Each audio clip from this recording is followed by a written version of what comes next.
I caught my brother browsing some weird website one night. It had pictures of guns and illegal drugs. He and I are really close, so we don't usually hide things from each other. So when I questioned him, he straight up told me he was buying weed on a website called Mr. Nice Guy Market. I told him that's illegal and that he would obviously get caught. Then he went on about telling me that he's safe and anonymous on the deep web. I assured him that that's complete nonsense, that everything is traceable, but he told me he's already used it at least 10 times and that I can't stop him. So I gave up and watched him make his purchase. He found some new listing of cannabis called The Poison Queen. It had one review which rated it positively.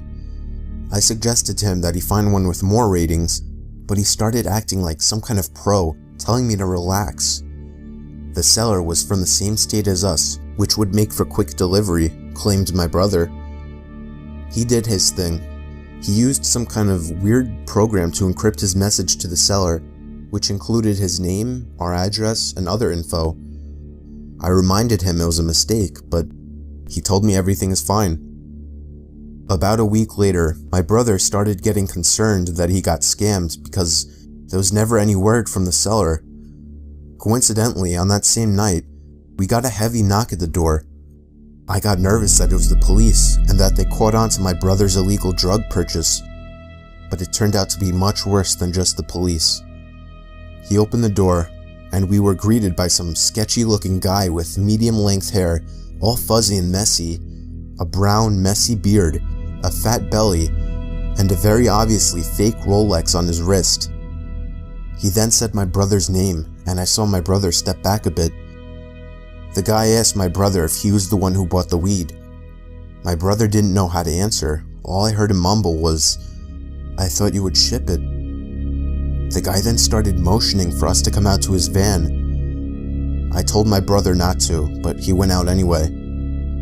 I had to follow him to make sure nothing happened. I didn't feel right about this situation.